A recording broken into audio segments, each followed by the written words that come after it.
धनगर समाजाला अनुसूचित जमाती प्रवर्गामध्ये समावेश करू नये म्हणून रायगड जिल्ह्यातील आदिवासी समाजाच्या वतीने रास्ता रोको आंदोलन चौक येथे करण्यात आले।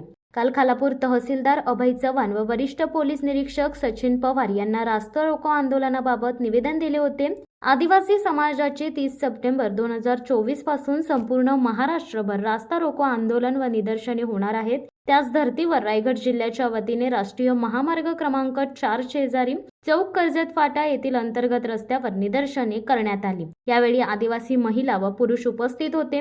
धनगर समाजाला धनगर आरक्षण मिळावे व धनगर ऐवजी धनगर जातीची जात प्रमाणपत्र मिळण्यासाठी व सकल धनगर समाज बांधवांच्या वतीने पंढरपूर व लातूर येथे गेल्या काही दिवसांपासून आमरण उपोषण चालू आहे। त्यांना पाठिंबा देण्यासाठी 23 सप्टेंबर 2024 रोजी धनगर समाजाच्या वतीने राज्यभर रास्ता रोको आंदोलन करण्यात आले होते। धनगर समाज हा अनुसूचित जातीत येत असल्याने त्यांना अनुसूचित जमातीत समाविष्ट करू नये असे मोर्चेकरी यांचे म्हणणे होते। मुळातच धनगर समाजाची मागणी चुकीची आहे, तिला शासनाने मान्यता देऊ नये, दिल्यास सरकारच्या विरोधात तीव्र आंदोलन करण्याचा इशाराही देण्यात आला।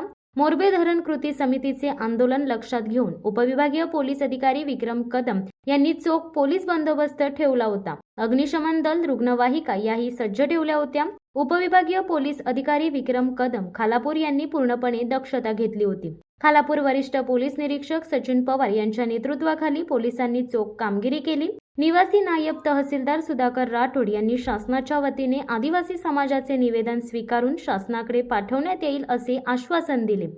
शिवसत्ता टाइम्ससाठी अर्जुन कदम, चौक। दे धडक बेधडक वृत्त देणाऱ्या आपल्या शिवसत्ता टाइम्स न्यूज चॅनलला लाल बटन दाबून सबस्क्राईब करा आणि बेल आयकॉनला क्लिक करायला विसरू नका।